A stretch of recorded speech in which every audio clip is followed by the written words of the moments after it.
Dialectical Behavior Therapy was created in the 1980s by Marsha Linehan in Seattle, Washington.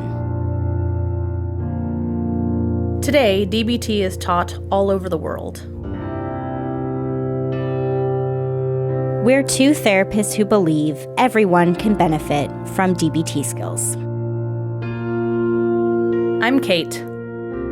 I'm Michelle. And this is DBT and Me. Hey everyone, let's do some promotion. Yeah, just dive in. Just dive in. I know, I'm still getting used to this rhythm, guys. We'll get there. It'll feel natural soon. So let's see. If you want to help to directly support the podcast and us, you can do that on Patreon. That's www.patreon.com/dbtandme. And we are thanking and shouting out 2 new patrons this month. So Greg and Sam, thank you very much. Woo! Thank you, both of you. We appreciate you. You help make this possible. Another way you can support us is the merch at the Etsy shop. You can just go to Etsy and search for DBT and Me. Give us a rate and review on Apple Podcasts or wherever it is that you are listening to us right now. If you want to get questions answered and show up in future Q&A episodes, or just have questions or feedback in general, you can email us, dbtandmepodcast@gmail.com. And last but never least, if you want to hear more from us than our once a month DBT and Me episodes, you can check out The Couch and the Chair, which is our non-DBT focused mental health podcast. Yes. We're still on theme, just slightly different than usual. And today, the spotlight is going to be firmly planted on Michelle, because I am mostly just along for the ride on this topic because she has all the training and I don't. So today we are talking about radically open DBT, or RO-DBT for short, which of course Marsha would approve of because everything is supposed to be acronyms forever. So why say anything fully when you can turn it into an acronym? So yeah, RO-DBT. This is going to be, broadly speaking, for folks who are less emotional rather than more emotional, is how I've understood it as the passing glance that I've had. Michelle has gone through a training on it, but I think I'll let her go from there on. Yeah. What? How well she remembers it, what it was like for her, anything else. And intermittently, I will either be interrupting Michelle because I'm impatient, or I know she's going to give me chances to respond as we're going through, but I'm mostly the dutiful listener today. Yes. Yeah, I don't want to talk for an hour plus straight without stopping. So I definitely will be pausing at certain points to give Kate a chance to chime in. But yeah, I went through a training for RO-DBT. This was a while ago. This was, I want to say, the end of 2020, beginning of 2021. So it's been a little bit since I went through the training, but I wanted to go through it because I had heard about RO-DBT, and because Kate and I have been leading DBT groups for so long, and also with this podcast, over time, we've gotten questions about what is RO-DBT, and I had no answer for people on what it was. So I figured I would go through a training on it to try to understand a little bit more. Given that, I only went through what's called a level 1 training. I'm actually not sure how many levels there are to get trained in to actually really get to the point where you are ready to lead RO-DBT groups or to do RO-DBT with people one-on-one. But mostly the level 1 training that I went through did a lot of giving an overview of who RO-DBT is meant for and the general premise of what it is. I did learn some skills, and so I'll be having Kate practice some things later on in the episode. But And it looks like there's 3 levels, by the way. I just did like the most cursory of Googling. So I believe it. I'm not swearing on a stack of Bibles, but it looks like there's 3. Okay, thank you. That is very helpful to know. So all of that is to say, I went through this training a little while ago. I tried to log back in because it was a virtual online course training and I thought I had lifetime access. So when we decided that this would be our topic for the episode this month, I was like, I'm going to log back in and just refresh my memory a little bit. And it turns out the course had expired. So I am truly going off of mostly memory here today. And I do also want to make it clear, like Kate was just explaining, yep, if there are 3 levels, as you just researched, Kate, I am very still new to the RO-DBT world. So I'm going to be going over with you guys what I learned in my level 1 training and basically just giving a taste of what RO-DBT is today. So that if this is something that you are curious about or you think would be a good fit for you, we'll have a resource at the end for where you can learn more and find somebody who's proficiently trained in RO-DBT. But I want to make it clear that I am far, far, far from being any kind of expert on this topic. So I'm going to stick to what I was taught and what I learned in my training and not go too in depth with all that's entailed with RO-DBT. So the general basics of RO-DBT. It was created by a guy named Thomas Lynch, and he decided to create RO-DBT because he was trained in DBT, well-versed in it, right? The DBT we all know from Marsha Linehan, the DBT that right, this podcast is based off of, all the books are based off of, all of that. He was really, really, really well-trained in DBT, but he started to see that there were certain clients that DBT didn't seem to be as good of a fit for. So he started doing some research into like which mental health diagnoses does DBT work really well for, and which mental health diagnoses is DBT maybe not the best fit for. Before I go any further, I think it feels important to say, right, Kate and I hold the belief that DBT skills can be helpful and useful for nearly everybody, depending on your situation and what you're struggling with stress-wise in your life. We hope that something of DBT can be helpful. And I think Thomas Lynch feels that same way. It's not that if you struggle with some of the diagnoses that I'm going to talk about, that DBT is not going to help you. It may, but the stuff that he created for RO-DBT may be much more helpful. And I'll explain why as we go through. But basically with RO-DBT, similarly to DBT, you can do individual therapy for RO-DBT and RO-DBT groups. And a lot of times, like with DBT, it's recommended that you do both together. So it can be offered in both of those ways, the same way that DBT is. It's also divided into modules that have similar titles, but the modules go not necessarily in this order. And when you're doing a full RO-DBT program, I didn't write this down, but I think it's something like 30 weeks or something like that. And you're going to be doing all of these different topics throughout.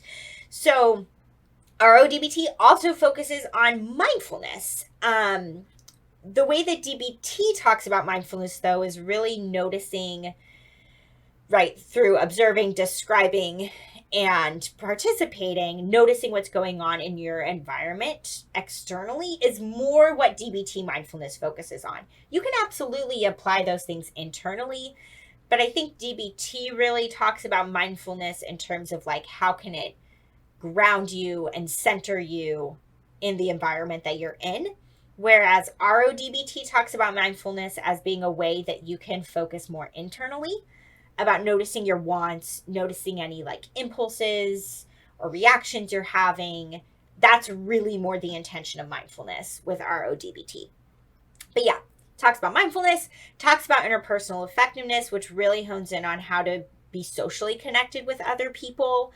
Also talks about emotion regulation, but the idea of emotion regulation is really different with RO-DBT because it's more about wanting to understand the emotions that you're experiencing and really wanting to focus on being more emotionally expressive.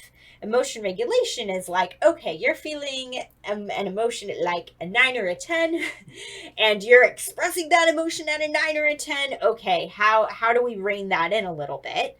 That's more what emotion regulation, as we typically think about it, is.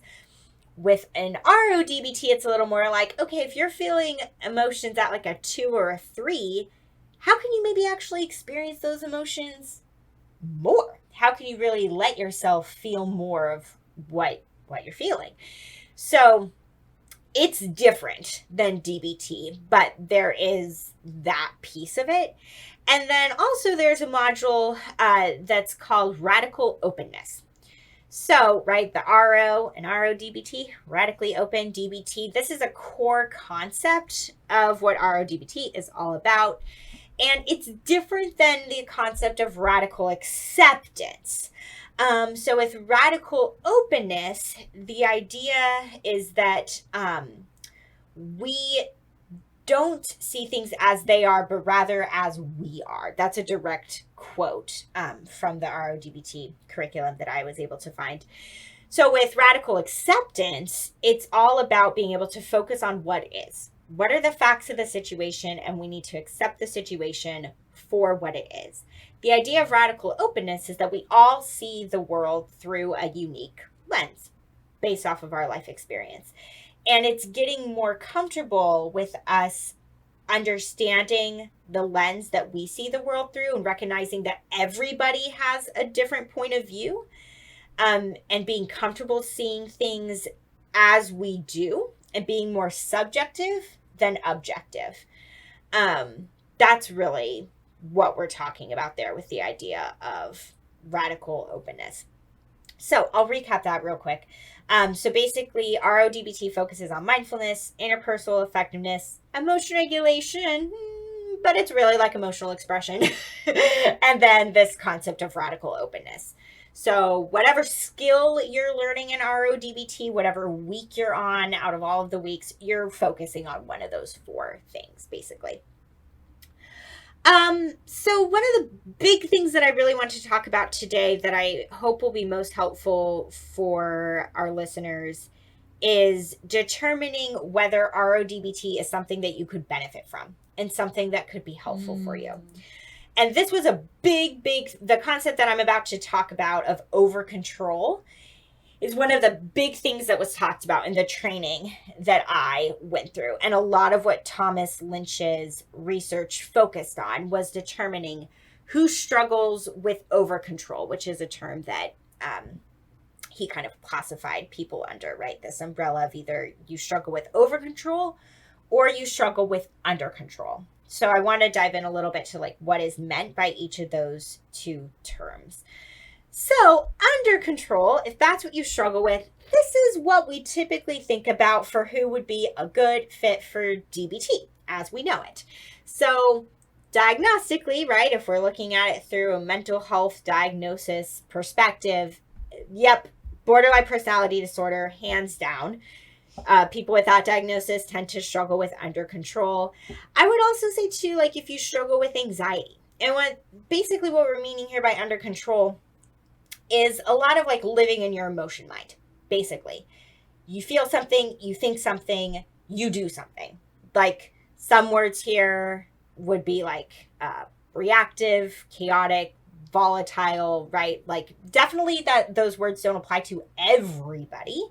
But the same way that Kate and I in the Wise Mind episode, we have sort of these typical words that we think of for either emotion mind or reasonable mind or wise mind.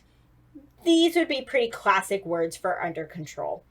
Reactive, chaotic, volatile, just to review the 3 that I just said. And somebody who's struggling with under control is going to struggle with emotion regulation. And I feel like this is kind of a very like mental health term, but like poor impulse control, quote unquote. Like basically just meaning that you know, you may be more likely to turn to what DBT would classify as a problem behavior. More likely to struggle with addiction, more likely to struggle with self-harm, more likely to struggle with gambling or overspending or whatever it may be. It's going to just be kind of the situation where you want something and you try to get after it. And it's hard to stop yourself and have self-control to slow that down, to basically think before you do. And so DBT works really great for people who struggle with under control because DBT skills focus on the importance of avoiding conflict, right? That's what we talk about with interpersonal effectiveness skills. DBT can talk about how to rein in those impulses and how to work on distress tolerance and all of these things that basically hopefully help somebody who's struggling with under control gain a little more control. That's the purpose of DBT. That's why we have skills like check the facts. That's why we have skills like pros and cons. That's why we have some of these things, is to have it be that if under control is something that's an issue for you, you're able to get to this place where you're having a little more control than you maybe would before going through a DBT program. On the flip side of this, we have over control. So over control is exactly what it sounds like. It's almost having too much self-control. The same way that I gave 3 kind of classic common words that could be used to describe under control, over control, the words that I picked for this one are being like restrained, really structured, really deliberate or purposeful in what you do. So somebody with over control might struggle with like letting themselves actually have fun. Actually letting themselves really open up to people and let walls down if they have them. Somebody with over control tends to really keep things in, whether it's keeping in things they want to say or keeping in emotional expression and what they feel. People with over control can be a little more closed off.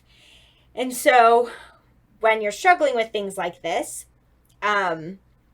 then what's needed to be worked on is to become a little more expressive, a little more open, to become a little more flexible with how you might respond to stressful situations. People who struggle with over control could also be called really rigid. Kate and I were thinking about this too. Like some of those words we tend to use to describe reason mind. Yeah, if you're a person who lives more in your reason mind, over control is probably something that you struggle with. So that's a big thing, is making sure that you're being a little more flexible in how you're thinking about things, opening up to people more and becoming more socially connected with other people, being able to express and show what you're feeling. If you struggle with over control, those areas are going to be more difficult for you than somebody who, right, lives more in emotion mind. Emotions on the sleeve, right? Everything's out in the open. I mentioned too, for under control, like borderline personality disorder, anxiety, really common things. With over control, and what Thomas Lynch really studied is with the skills that he developed for RO-DBT, how do these skills work with people who may be diagnosed with an eating disorder, autistic people who are struggling with depression, people who are struggling with OCD. The reason why depression is there is because when somebody's struggling with depression, they are probably struggling with some of those things that I named, in terms of like they're being really closed off more often than not. What does depression tell you to do? Get into bed, pull up the covers, don't come out. That's what depression says to do. So it can be really helpful to work on some of the things that RO-DBT talks about in terms of trying to connect more with other people, trying to be a little more open and that kind of a thing. So that's why depression makes that list of things that he classified as over control. But yeah, eating disorders are a big one, and OCD is definitely a big one too, in terms of like mental health diagnoses for over control. So I hope that's making sense so far. I kind of talked a lot about not just going over the different modules, but also giving that general overview of over control and under control, which we're going to keep coming back to. So Kate, that feels like a good point to pause and see what your thoughts are on this so far, lest I keep talking and talking away. That's right? Well, so let's see. Some of the things I was thinking about, Michelle, is I don't know how to put this. No, as you said, it's DBT can help people across various and sundry spectrums, right? Like that's not an issue at all. And yet still thinking about your description here of under control versus over controlled, I think, we've definitely had some people in some of our past groups who would have been better fits probably for RO-DBT than for DBT. And I just didn't know, right? Mm-hmm. I think I remember when you started, all right, here you go. This is me admitting my ignorance. I think when you started the training for this, I'd never even heard of it, like of RO-DBT. And I was like, you're getting trained in what? Right? I was so confused. And so, right, so we didn't know any better. But no, I think this is definitely something, it leaves me feeling excited to, potentially get that training, like full training down the line so that I can, kind of sort people into potential groups. It'd be kind of fun to have like one DBT group running and one RO-DBT group running, so you could try and like sort people into the different piles depending on what they'd be best served by. And so I was thinking about that. You definitely hit on it, but it really spoke to me on this, like, how under control has all of these words that we see typically associated with emotion mind, right? When we're trying to teach wise mind. The thing that I think is interesting about over control, or how do I want to put that? We've always noticed that there's a bias, right? When we're having people call out words, they're much more likely to call out quote unquote, negative words around emotion mind and positive words for reason mind. And I think it's like, see, this is just proving the point we always try and make, is there's downsides to reason mind too. Right? Like it also can be taken too far, right? And I feel like we often have to really drill that into people's heads a little bit on emotion mind and reason mind. Like, hey, this is not just shit pile, awesome pile, right? Like that's not... There's downsides to this too. Right? There's downsides and upsides to both, depending on where you're going with the extremes, right? And so I was just really aware of like, see? This proves it. See? This proves it. There really are downsides if you go too far, right, in that direction, right? You're just another way of showing that we're rarely served by imbalance. No matter which direction what direction it goes. Which there's certainly not only two directions that that going, too far can go. But and then see, this is what I get for adding a note in the middle and not being more specific. I was sure I would remember what I was meaning to say. You were talking a lot about, when you were describing what radical openness was specifically, it was we don't see things as they are, but rather as we are. You were saying no one has the truth. Right? Yes, that really was what I was getting at. Yeah. And I was like, that's our radical openness is just embodiment of dialectical thinking. Yeah. Right? Like that idea that we can't remove our own lens. Ergo, no one has absolute truth. So there's a grain of truth somewhere in most things, right? And so this idea of, I was like, that's cool. Like, not that I don't love to hate to love, somewhere in there, radical acceptance. Because it's so hard. It's so hard. It's so useful, but so hard. But, like, radical openness just sounds like, what a cool way to think about or frame dialectics. Yeah, so it seems really in line with the name. That's all. Yeah. So radical open dialectical behavior therapy is really just dialectical. They're just like doubling down on the dialectics. Yeah, it's very true. Yeah, because DBT and RO-DBT, God, excuse me, so I'm many going to be letters. saying it so many times today. Right. Because they both can be useful, right, for, as we're just talking about, people who struggle with different things. But it's like, dialectics can be really important, especially, right, because DBT was designed for people with BPD. Yep. It's really helpful because if you fall into black and white thinking, we want to remember that there's gray thinking, right? And that this other person's point of view, who you might disagree with, or this other person who you might not really like, their point of view might have some truth to it too, right? So it's really important for that. But then with people who are struggling with over control, there can be this tendency to really want to find the correct way. Yeah.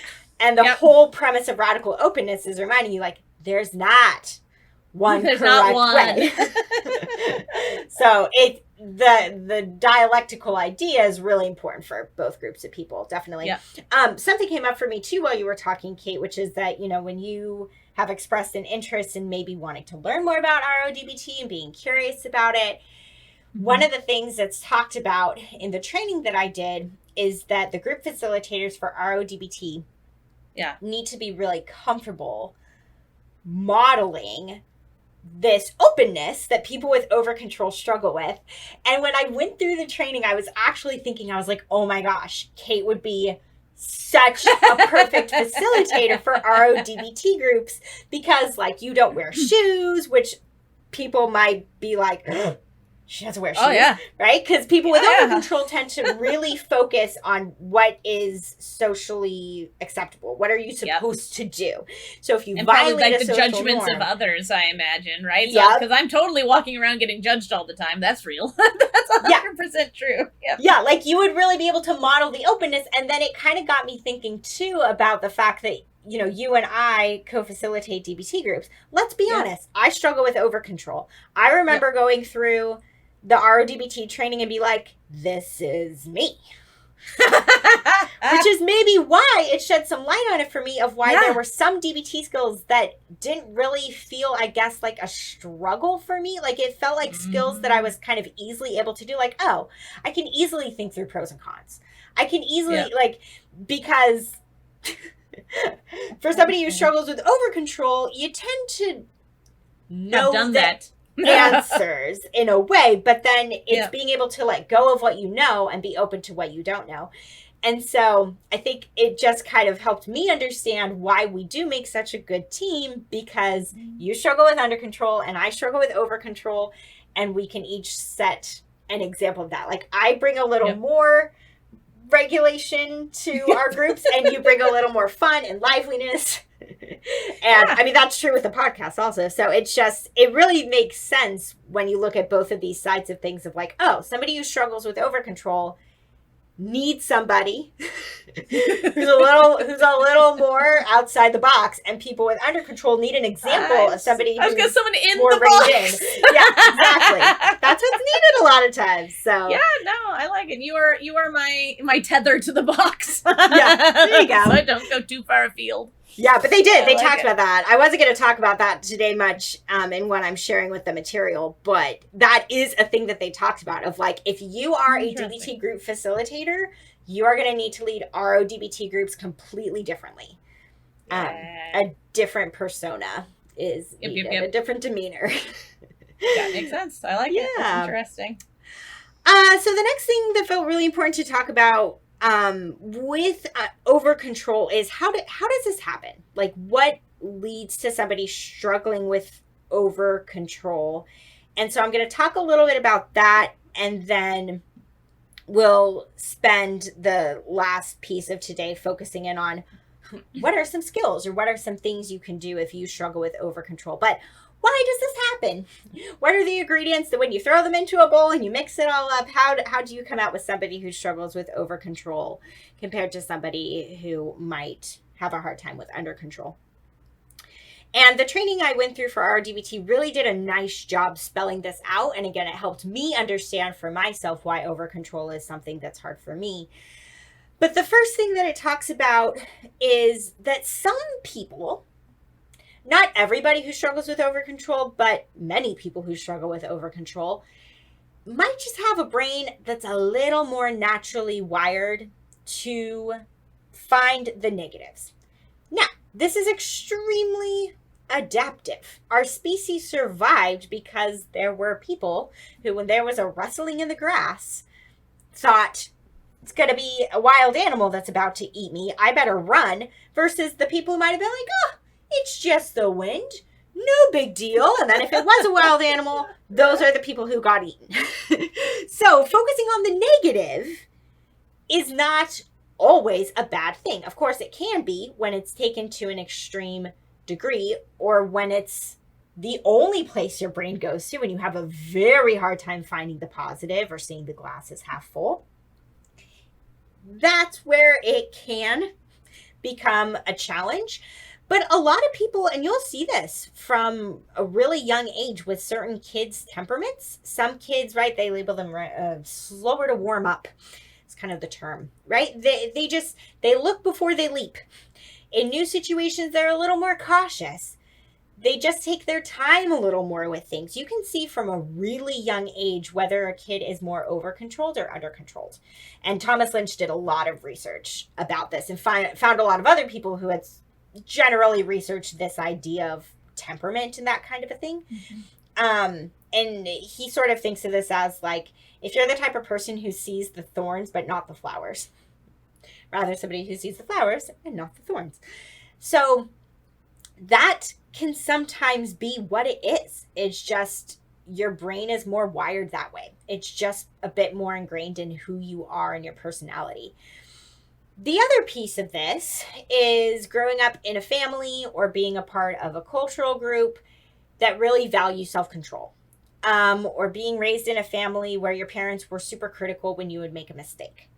So especially if we take that first piece there of if your brain just naturally goes that direction, and then if you are growing up in a family that goes more in that direction, it's like a double whammy. Some people have one or the other, but some people have both.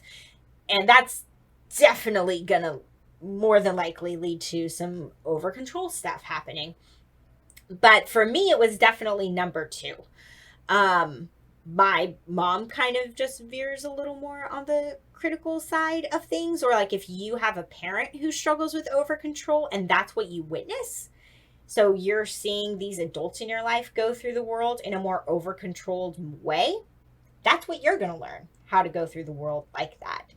So those things come together and you get over control. But then what happens is you get really two things that happen. And again, for some people it's one or the other, for some people it's both.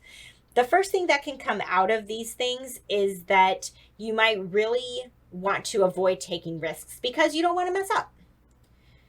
You only want to do something if you feel really confident in it, because if you mess up, if you grew up in a family where that was criticized, of course criticism doesn't feel good, right? Then you feel shame.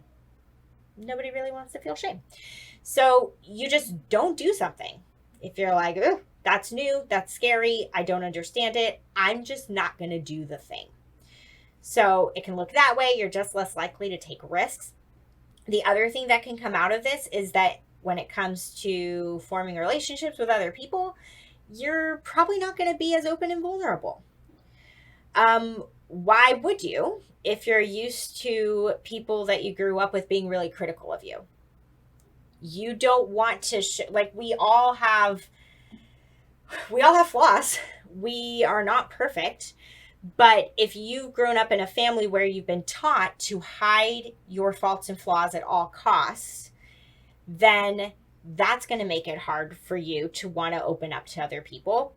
Also, if you have that brain that's a little more hardwired to just focus on the negative, connecting with other people is going to be difficult because you are not necessarily going to know or be able to trust that other person easily at first.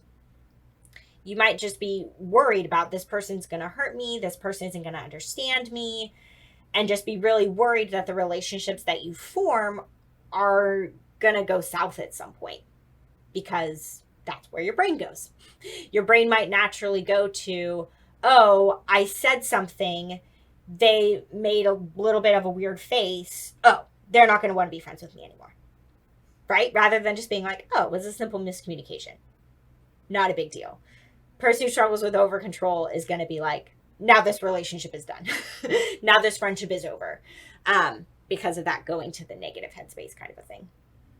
So yeah, I'm just going to recap that little section there real quick before we keep going. So yeah, two things. having a brain that's kind of more wired negative naturally, and growing up in a family where mistakes are something that are pointed out to you and that you're criticized for, those two things come together, and then it means you're less likely to be risk-taking and you want to avoid making mistakes, plus having a hard time being vulnerable with other people and having relationships where you open up and trust others. So RO-DBT really focuses in on targeting those things. And there's really 3 ways that this is done in RO-DBT. One thing is that RO-DBT really focuses on activating what Thomas Lynch calls the social safety system. Kate and I talk about this a lot on the podcast, the idea of, sympathetic and parasympathetic nervous system, your rest and digest response, making sure you're not in fight, flight, or freeze mode.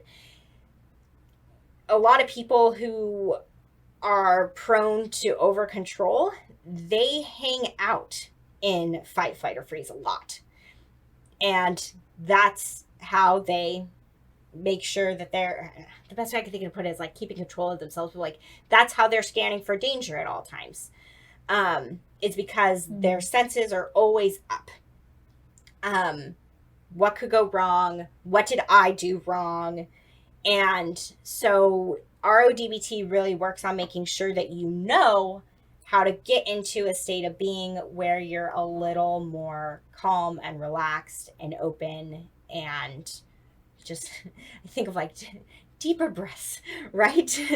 To where you are feeling safe in situations that might be new for you, or situations where you don't know people very well, or that kind of a thing. That's really a key thing that RO-DBT works on. The other thing is getting comfortable with making mistakes. So somebody who struggles with over-control, a mistake is something to be feared. This is how I see my over-control show up a lot. It's perfectionism. That's the long and short of it, right? You're trying to do things perfectly at all times. You're being critical of yourself a lot, at the very least inwardly, sometimes outwardly, openly critical of yourself. And so RO-DBT really tries to show that you can make a mistake and it's not the end of the world. It's okay. Let's actually make mistakes. So in an RO-DBT program, if somebody makes a mistake, like let's say they didn't do their homework, whereas in a traditional DBT program, that might be something where the facilitator might be like, well, let's talk about what interfered with you doing your homework, kind of a thing. In an RO-DBT program, the facilitator might actually praise that and be like, hey, so you didn't do your homework. Okay. As the RO-DBT participant is probably like, I failed this week. The instructor's like, no, you didn't. It's okay. So it's okay to make mistakes, and also to just like be weird, be funny, be outside the box a little bit, like Kate and I were just talking about with our different personalities. People, honestly, who struggle with over-control need to practice that. They need to learn that, especially if, as I was saying, they grew up in families where that was not something that happened. If you grew up in a family that was very buttoned up, very polite, you do the socially expected thing, you do not color outside the lines, that's the type of family that you grew up in. Having fun is going to feel super weird. Like it's going to feel wrong. It's going to feel bad. It's going to be like, I'm not supposed to do that thing. That's not okay to do. So RO-DBT helps people get comfortable with that. Helps people learn to, basically laugh at yourself. Like, okay, I made a mistake. Whatever. Or, oh, I said that thing wrong. Okay. Just to be a little more compassionate towards yourself and being outside the box and making mistakes. That's the second thing that RO-DBT really focuses on with combating over-control. And then the third thing is focusing on connecting with other people and forming social connections. And RO-DBT does this by really talking about the idea of a tribe. So as I was just saying, in long ago times when we were very primitive and living in the wilderness with the exotic animals and trying to make it and all of that, There was danger around us at all times. The only way you could survive was living in a group. If you were trying to survive as a single person, you weren't going to. You needed to be in a tribe. And so you needed to have connections with the people around you. You needed to know that if you were going out to hunt with a group, that you all would have each other's backs. That was really important. And now, fast forward to 2022, at least here in Western culture, right? We don't live in tribes at all. Many people don't know their neighbors. Many people live alone. And this is normal for the society that we live in now. But people who struggle with over-control sometimes have very few, if any, close social connections. They might not have any friends, or the friends they do have might be very surface level friendships where they don't really open up, or they don't let that person get too close to knowing much about them. And so RO-DBT really talks about how important it is to have deeper social bonds and how to form those social bonds, what it actually takes to make new friends and to open up and to repair ruptures if they happen, which are inevitable in every relationship that lasts any length of time, that there's going to be miscommunications, there's going to be disagreements and conflict at some point, and how to work through that, because the person who struggles with over-control tends to beat themselves up about that. Or again, just think that this means the relationship is over. It's not going to survive. So RO-DBT really works on that too. So to recap that a little bit, and then I'm going to turn it over to you, Kate, because I feel like I should have created more check-in points for you along the way with this. I'm talking way more than I thought I would, but that's typical of me. But RO-DBT works on 3 big things. So making sure that your parasympathetic nervous system is activated and turned on so you're not on high alert at all times, getting comfortable with making mistakes and having fun, and connecting with other people. Those are the 3 things that RO-DBT focuses on with combating over-control. So, yeah, thoughts on all of that I just talked about? This is probably obvious from things you and I have both already said, but just the more we go through this, the more I realize that, DBT was the correct one for me. I was not one of those people put in the wrong group. Mm-hmm. Like, I definitely don't need help expressing myself more most of the time. Right? There's some targeted things, like I could sure use some help at being better at expressing anger. Just go see the Couch in the Chair episode about anger from that. We do have an episode. But yeah, no, it's just sort of fun to see, how things keep shaking out the way you're talking about it. But also I thought it was interesting because I don't know, if I had to wager, I'd at first have told you that I was more likely to have more clients that were under controlled, just because I think I tend to attract clients that in many ways have similar personalities to me. But also apparently not, because, or at least not entirely, because I absolutely, some of the things that you were talking about RO-DBT doing are things that I end up doing with a lot of my clients, especially the work on having it be okay to make mistakes. I have probably somewhere in some Q&A already talked about the fact that I say this a lot to clients. I just don't know when or where. But right, one of my big mantras for people are like, you are going to fuck up. You just are. Period.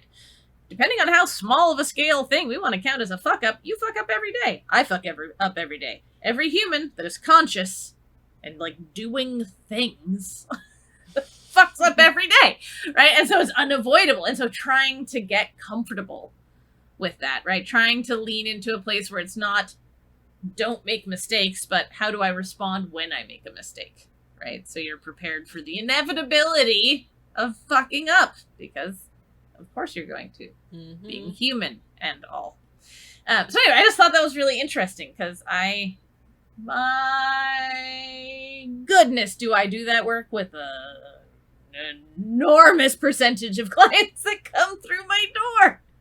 Like, I I adore them. I'm glad that I do the work. You know, the more you do a certain kind of work, you get your like lines, right? The stuff that you tend to call back to and know how you like to tackle. But also, man, we are the people who raised the people I see as clients, which I guess crosses a couple of generations, sure did not raise people who were comfortable making mistakes. Mm-hmm. Like, that has not been the emphasis of parenting, apparently, and I think we're all seeing the fallout of that.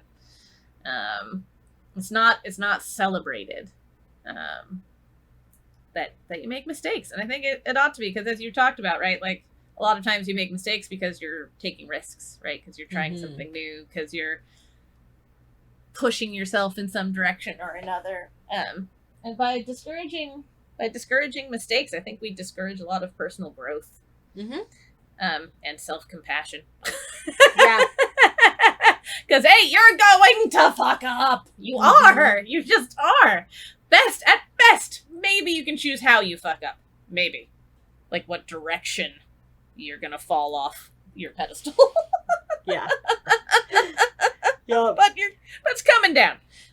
So, yeah, I don't know. I was just, that especially part of what you were talking about really clicked for me, both like for myself to an extent, but also just how much time I spend in sessions with clients emphasizing that particular point. So clearly parenting doesn't emphasize that. It doesn't a lot of the time. And it just goes back to what you were saying earlier about how, you know, it's a good thing for us leading groups as a team that one of us is over controlled and one of us is under controlled. But with you talking just now, for your over controlled clients, you are giving them a gift by being able to be like, here, let's lighten up a little bit. And so it's actually a really good thing for your clients who struggle with over control. And I've met some of your clients in DBT groups and things of that nature. Like I know you have a few clients who struggle with this. Probably every therapist has a mixture of clients who struggle with over control or under control. But your over controlled clients, they have you to really help guide them on this. And so I hadn't really thought about this before, but for people who struggle with over control, get an under controlled therapist and vice versa. If you struggle with under control, try to find that therapist who's like, placid. I don't know. What? I said placid. I mean, I love my therapist. Not that she can't get like rowdy, but she's definitely like, she brings you much down. more serene. Yes. Yeah. Right. Yeah. Not weigh me down, but yeah, bring me down a couple of notches on occasion. So, yeah, it helps find that balance. Opposites attract, right? Same thing with therapy. Opposites can attract when it comes to therapists and clients. Maybe we'd be better therapists for each other than we ever thought, Michelle. Maybe. Because we know we have different therapeutic styles. But... Very, very, very. Very, but all right. No, I think I don't know. I just like connecting this to stuff I'm already doing, so I can kind of see how it plays out. So cool. I think now we're on to making me do stuff, which I will, by the way, let you know that it wasn't until you were just talking like earlier about the fact that you were going to have me do them all that I realized that that's what this is. Yes, you get to be my guinea pig. So there you go. Let's go. I did not know that. I love it. Let's do it. I think what I'm going to do, I'm just going to pause after each one and just have you respond to how it felt. Okay. But yeah, I definitely wanted to make sure to include in this episode some practical skills from RO-DBT. Again, I have not learned a lot of the RO-DBT skills, so this is just a taste of what you would be learning if you actually did an RO-DBT program. But I liked some of these skills, and I wanted to include them in the episode so that you have some practical things to take away after listening to me talk about all this information. These are things you can go out and do afterwards. Excellent. So the first thing, I'm just going to I'm going to explain it a little bit, and then I'm going to walk Kate through practicing it. Of course, you guys can't see Kate practicing this because... we have yet to video record our podcast. Yes, we're not video recording our podcast at this time. So you're just going to imagine what it might look like to do this. And then at the end, we're going to actually have you guys practice this for closing moments. So no need to practice this now. We're going to walk you guys through that and give you a chance to do it yourselves. But I'm going to walk Kate through it now. So the skill, which admittedly does not have the catchiest name, it's called Big 3 plus 1. That's the name of the skill. Yeah, super silly. It is silly. Basically, there are 3 main steps to it, and then there's like a bonus step, which is the plus 1. Ironically, you do the bonus step first. Very, very weird. Don't understand the name of it. All right. But the whole idea of this skill is it works just like how half smile and willing hands work. It's a bottom-up skill. So you're going to change things with your body, and then that's hopefully going to change what's going on in your brain. And this skill was really designed, going back to what I was saying about how the first, well, not the first necessarily in order, but one of the big things, the first thing that I talked about that RO-DBT really tries to do is to work on getting people out of fight, flight, or freeze. Doing this skill is designed for that. Nice. So this is a skill to, basically signal to your body, I'm calm, I am relaxed, and I am open. So I'm going to walk you through the skill, and then there's actually a piece of the skill that I'm going to explain right at the end, but I won't explain it right now. So I'm going to walk you through the steps, Kate. If you're ready. I'm ready. Okay, you're ready. All right. So the first step is to lean back in your chair where you're sitting. Like really, really get comfortable where you are. That's considered the plus 1 for whatever reason. Mm-hmm. Okay. And while you are leaned back, just take a slow, deep breath. And then do a closed mouth smile. So this is similar to a half smile, but just slightly bigger than what a half smile would be without showing any teeth.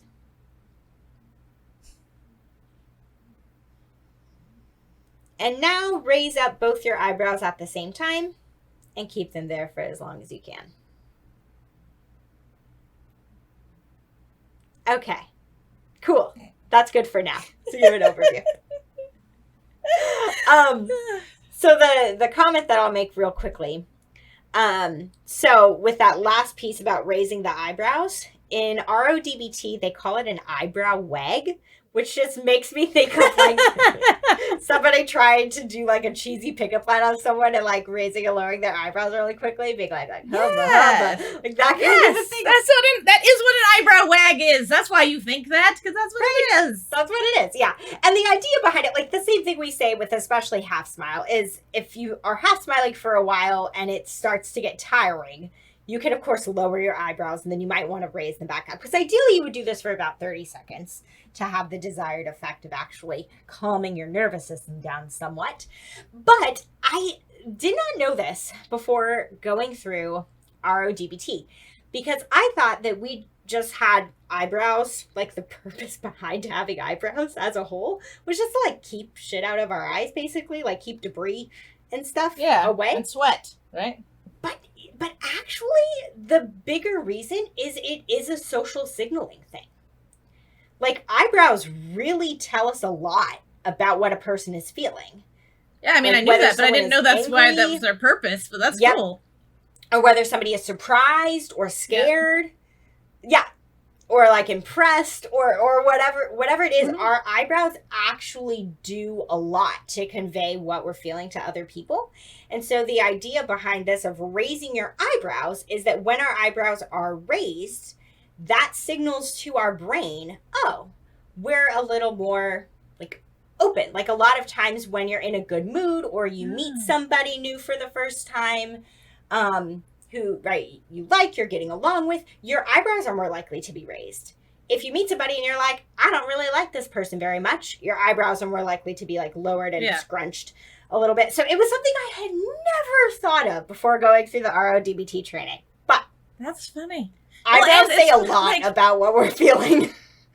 I wouldn't have thought, though, if I were laying a bet that raising my eyebrows would activate the parasympathetic nervous system. So that surprises me a little bit, right? That it's there for soothing.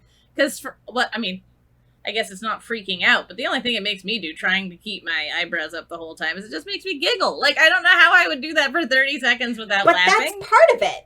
Is that it's supposed to, like, I mean, parasympathetic nervous system, like when we are in like rest and digest, it can look very calm, but I think it can also look like, oh yeah, I'm having fun now, right? Like, I'm calm enough to laugh and like enjoy myself or to that kind of a thing. So the fact that as you're doing this, if you're wanting to laugh at yourself, that means it's working. That excellent. Okay, then it worked great. Because I was like, I don't know how to focus on this many things on my face at once. Like, so I was like, because when I smile, I naturally show my teeth, right? So like trying not to show my teeth, but keep a bigger smile, but also keep my eyebrows up. And I'm like, this is a ridiculous face. And I keep going between smiling or my eyebrows up because apparently concentrating on both is too much. So anyway, it cracked me up, which I suppose, as you said, is it's doing its job. So on with the next one, I suppose. Yeah, awesome. I'm glad it worked. Okay, so the next one is that in RO-DBT groups, because one of the purposes, like we talked about, is to be comfortable making mistakes and to be comfortable going outside the box and doing things that you might not typically socially do and seeing that it's okay to do that. It's okay to be a little ridiculous sometimes. It's okay to be a little bit weird. Is that in groups, the facilitators will do what's called participate without planning moments. So more or less in the middle of group, they will ask people to do something that's kind of ridiculous. And the idea is that all of the participants are supposed to do it. And it's going to feel weird. It's going to feel uncomfortable. That's the point of it, is to get you outside of your comfort zone. Because people with over-control very, very, very much want to stay in their comfort zone. So I thought I would do one of these with you, Kate, which again might be a little weird since we are in podcast format and people can't see you. But one of the participate without planning moments that RO-DBT does is encouraging people to throw a tantrum or pout about something. So I would like you to throw a tantrum in your own way about anything and just really let yourself go. Anything. Oh God, that means I have to pick a thing. Okay, hang on. I don't even want to plan that much, but I have to like pick a problem. Okay. I don't want to do the laundry, Michelle. I hate laundry. There's never done. Laundry is never, ever done. Because I'm generally clothed, and even if I'm naked, you can't wash it all at once, so probably before there's more. It's never done. Ever done. Like, you can be ostensibly done with dishes, briefly. Like, you could maybe do them all between meals, and you have this glorious moment where they're done. But laundry is never done. And I hate it. A lot. Does that count? Yay! Good job. That was great.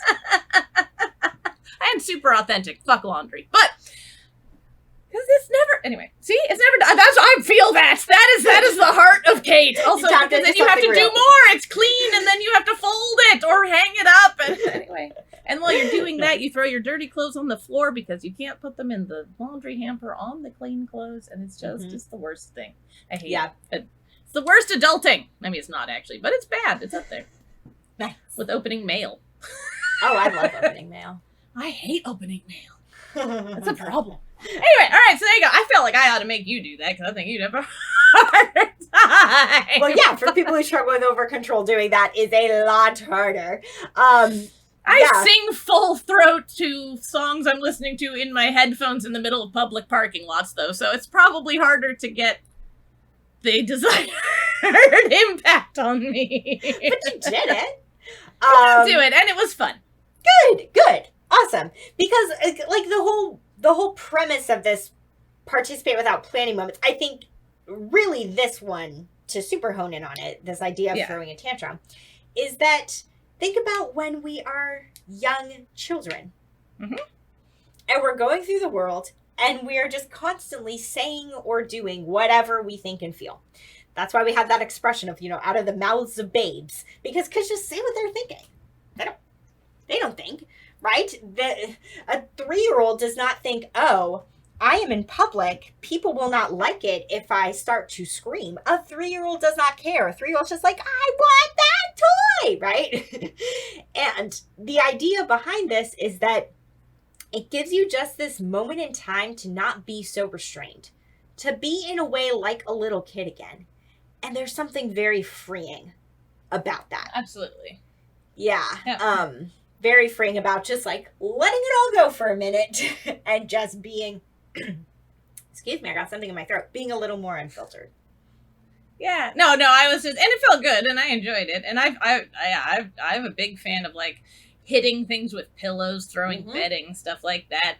That's great. But I was once again, I suspect we'll just keep honing in on this until we stop talking about the whole concept of RO-DBT is like, it's too bad I wasn't the one that went through the training and you were the one who didn't have any idea, because you'd be able to give a much better, like, I don't know, your hot take on what it feels like to practice these skills is probably more outside on brand. Yeah, yeah, that's right. Like I'm gonna be like, yep, did the thing, in a way that's, because I'm not the person they're aimed at. Yep.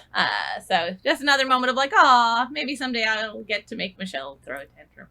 Yes, which I did do during some group work that I've done. That was actually a very common thing we would have to do is throw tantrums.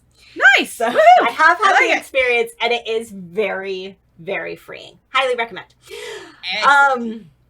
Okay, so only one more thing I'm going to have you practice, Kate. So we have looked at doing something that activates, right, the social safety system, your parasympathetic nervous system. Done something that's meant for helping people get comfortable with making mistakes or being silly, having fun. So now we're going to focus on something that's about the social bonds. So basically to do this, one of the things that RO-DBT really talks about in groups is having people share what their first impressions are with different things that can happen in social situations. Because most people struggle with that idea that we were talking about of you see the thorns and not the roses, typically most people who struggle with over-control have a tendency, again, if somebody, we talk about this sometimes we check the facts, where we're like, okay, let's say you're walking into work and you see a coworker and you say, hi, so-and-so, and they don't say hi back to you. What goes through your mind? And a person who struggles with over-control might think to themselves, well, I must have done something wrong. Maybe I did something yesterday that bothered them. Or, maybe they just don't want to say hi to me because, whatever reason. They're more likely to think it's something like personally wrong that they did. People with under control, this can go so many different ways, but broadly speaking, people who are more on the under controlled side of things might think that it's something more within that person, right? In the sense of like, well, they just must be fuck you, right? Exactly. Yeah, screw you for not saying I'm angry. Like, yeah, that kind of an idea. But miscommunications happen all the time, every single day, in all kinds of social settings and all kinds of relationships where we miss a cue from somebody, or they do something that we take in a more negative light, even if it wasn't intended that way. So, I'm going to ask about some things there. And the other thing that I want to say around this is because a lot of times with people who are on the over-controlled side of things, they are more likely to struggle with shame. I mentioned that briefly earlier, more likely to, again, think like, I did something wrong. That's why this other person is not responding positively to me. So yeah, there's a lot of talk about shame, how embarrassment is different from shame in RO-DBT, and talking about the difference between shame and guilt and all of these things. Because if your tendency with over control is to immediately think, I am bad, I am wrong, it's all on me. RO-DBT really looks to like make that thinking a little bit more flexible, to be like, okay, rather than this being the worst moment of your life that you did this thing in public that other people saw, does that really need to lead to shame? Or is it okay for that to just lead to embarrassment? Embarrassment is much more short term. Oh, I didn't feel very good in that moment. Oh, that felt uncomfortable, but it's nothing wrong with me. Shame is something much deeper and harder to shake, but that's where a lot of people go. So that's all a preamble to say that I'm going to just ask you some questions and to share how you would interpret that. But also I would say too, if you are aware that, say, some over-controlled clients or over-controlled people in your life, you can also share, if you want to, how you think they might answer that, or common answers you might expect them to say to this question. But yeah, just kind of first thing that comes to mind for how you would interpret these social things. Okay. So, what if you are talking to somebody and they are not looking at you? What would you think? So the first thing I would think is probably that they are like me. And they're someone who has a hard time focusing, right? If they're not fidgeting or engaged in some minor way with something else, like that they might even be paying more attention to me if they're allowed to be, engaging in whatever they're engaging in while they're doing it.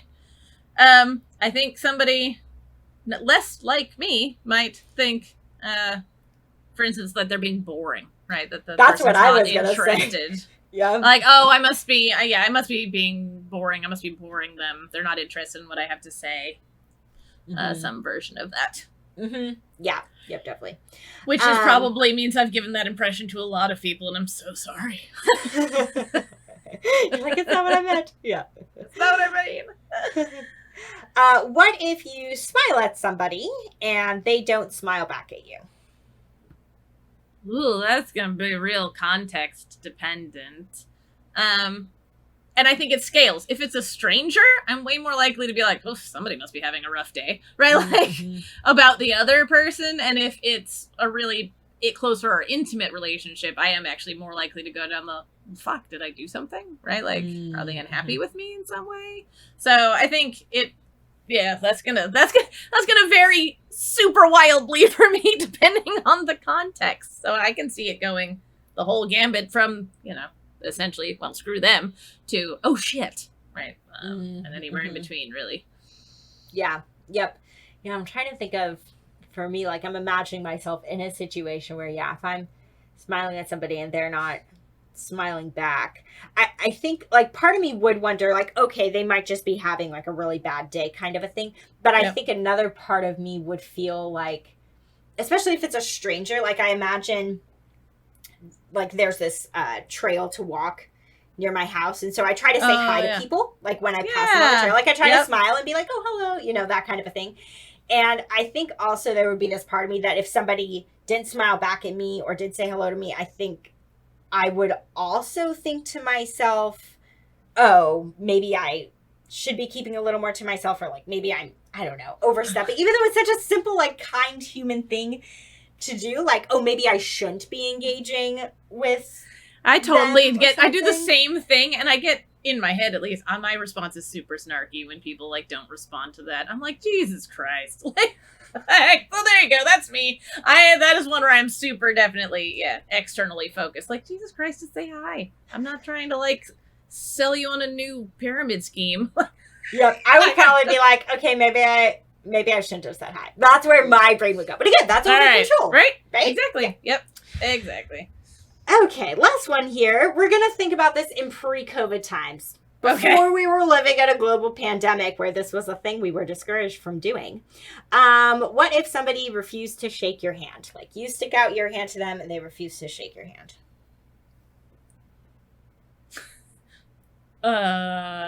Like, my first thought is just, like, even just asking that, I'm like, it's just sort of like confusion.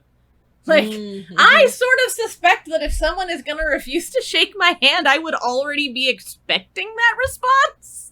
Like, I think I'm like, is this like some bigot that I already know hates me and that's why they're not going to do it? Is it someone where I'm like trying to be I'm being the quote unquote better man and trying to end an argument, but they're still in the fuck you stage? Like, I don't know. I feel like most of the times where I can imagine that happening, I'd already kind of expect the outcome. Which is weird, like, but otherwise yeah, exactly. It'd be like, yeah, that's what I thought, fucker. I don't know. See, but again, see how externally focused I am? I'm definitely not feeling rejected. I'm feeling confused, maybe angry, possibly insulted. Or like way more hard.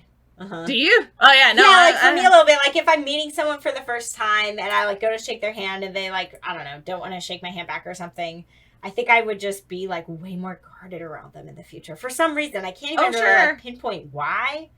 But it also depends on how they explained it, right? Like I've had people who, I assume that there were always people who weren't huggers. Mm-hmm. I don't know that I ever experienced someone who was a don't touch me at all, but I have speaking of clients, I have a client who has a real aversion to any kind of touch at all, period, under any circumstances. Yeah. End of sentence. Right? And so they would absolutely not offer to shake hands back, but I think they'd probably just say like, I don't, I'm not really comfortable with touch. They would verbally communicate it. Right. Yeah. And so, like that, I think I'm trying to imagine a place where someone doesn't give me an explanation. Because I think most people would, because they know it's socially normal to offer your hand back. So I think most people would give an explanation. But yeah, if they didn't, I would be more likely, I think, to go to the like, okay, right? Like kind of place. Not that I don't have a real fear of rejection, but I think it's just harder to trigger. Right? Yeah. Like I have certainly felt the fear of it in like nauseating acid, like awfulness in your stomach, but some stranger not offering their hand back gets much more of a screw you buddy response from me. So yeah, there you go. But I can understand your idea of being on guard, right? That like I don't know about you. Yep. Yeah, that's how I would feel. Yeah. All right. I guess overall, I mean, you kind of shared your thoughts along the way, but what was it like to, I don't know. I guess whether it was just about practicing some of those things, like any other final thoughts on that part, or just because a lot of this is really new to you, what might you be taking away in general, or what's going to stick with you from the episode entirely? I mean, so one of them is just, I don't know, we all, throughout school, I think you remember, right, we're given a lot of different ways we can sort of broadly classify people.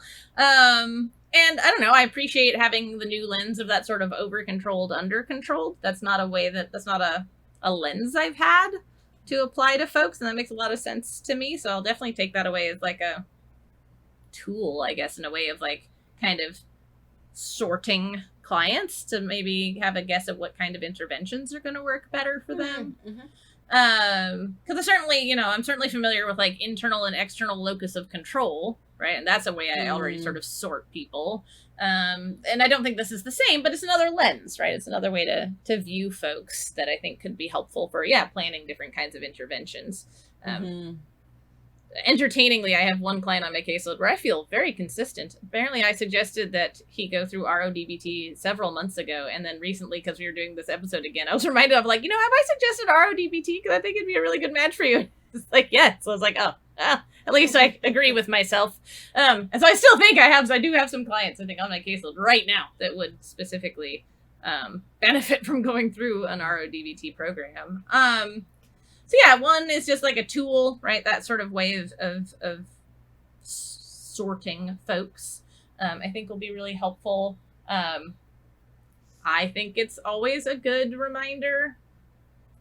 I don't know, a good thing to be reminded of, perhaps, that my brain is not, I don't want to put it, not like, I'm so special, my brain's not standard issue, but like, remember that not all brains function alike, and so, like, oh, right, these things that I have no problem with whatsoever are things that mortify other people, and vice versa, right? Like, and just that, it's good to consistently be reminded of, like, right, while projection may be the first line of how humans understand each other, it's really necessary that it not be the last. Yeah.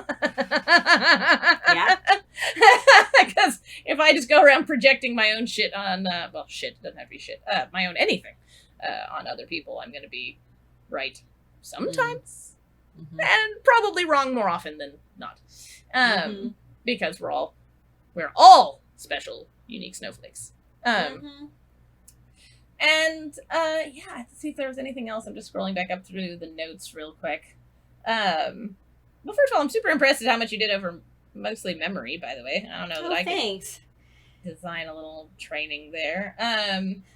Yeah, I don't know. I think probably I've shared as we went along most of the things, but yeah, I just like it as even though I don't have the whole thing as a tool, I think it still gave me some stuff to walk away with as a clinician, which is a lot. So, yeah. Great.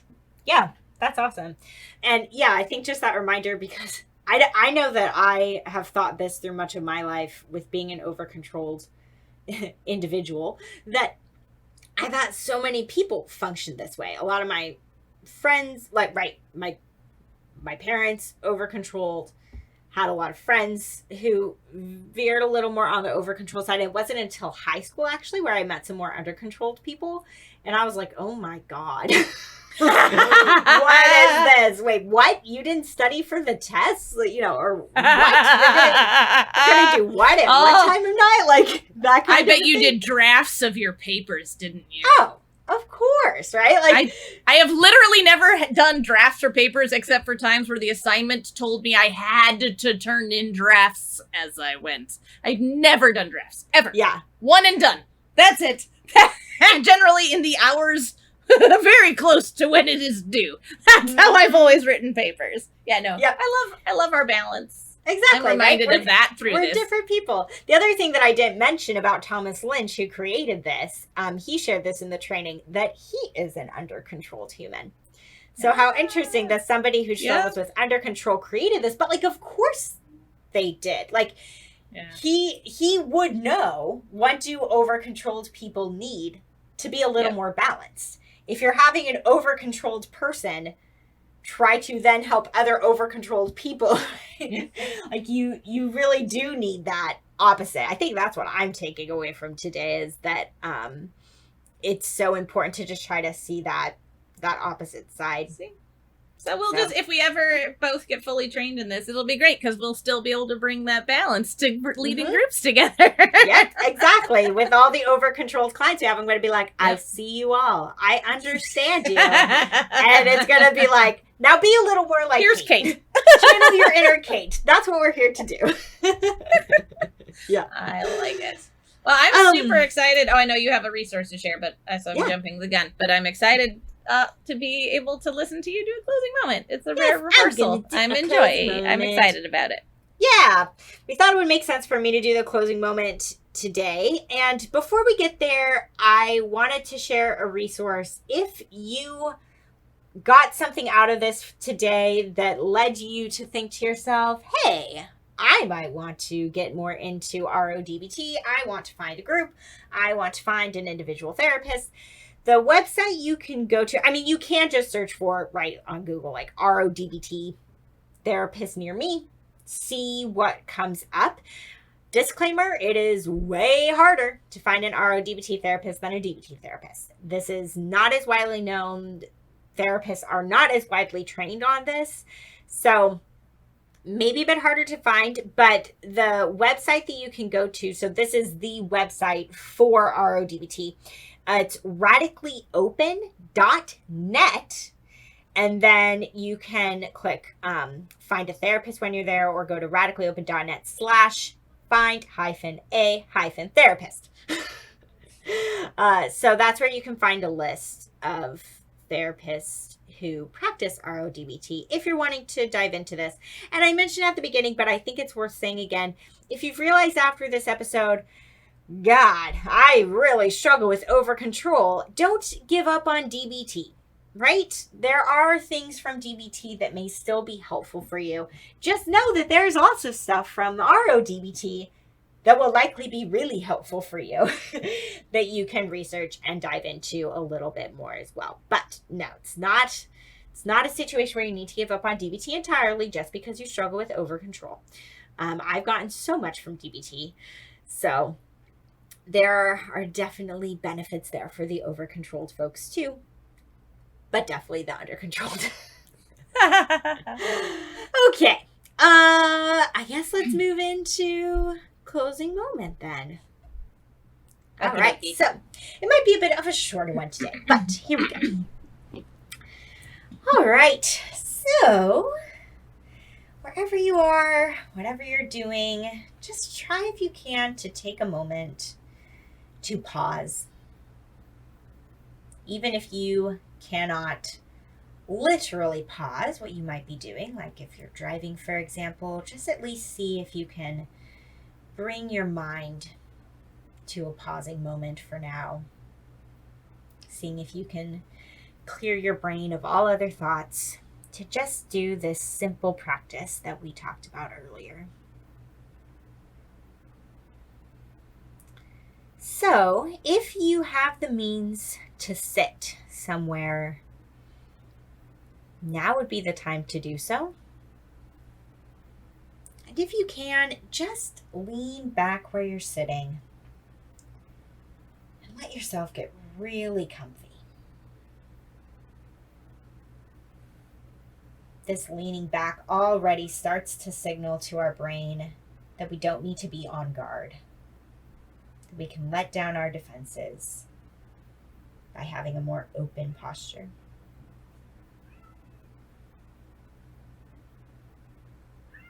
And now, as you're leaning back, just take a slow, deep breath, trying to make your exhale longer than your inhale.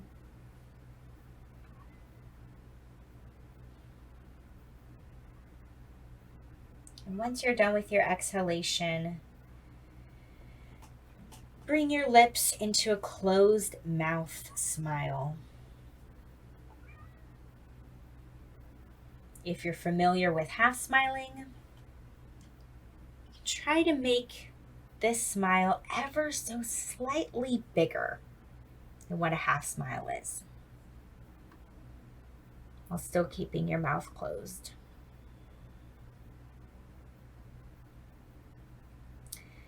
And the last step is to raise your eyebrows.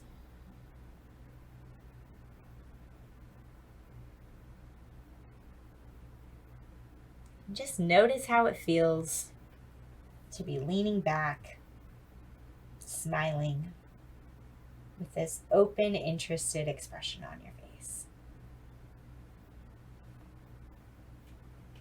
Perhaps like Kate, you might notice an urge to laugh. Find it a little bit funny. That's a completely natural response to doing this exercise. And that's a great response to have if that's coming up for you.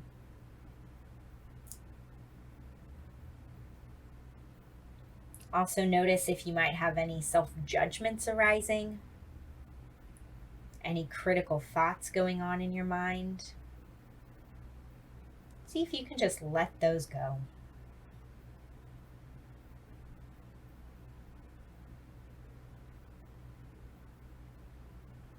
And perhaps while you're here, just taking one more deep breath.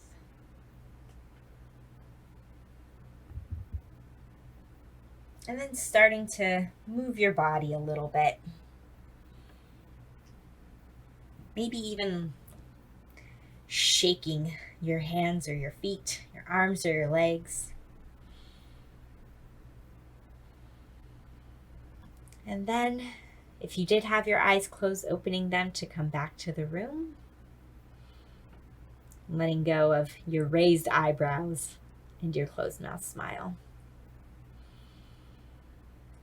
Okay, thanks for being here, everybody, and listening to some info about RO-DBT today. We really appreciate it. Thanks, Everygood. To learn more about us and the DBT skills we're teaching each week, join our Facebook group.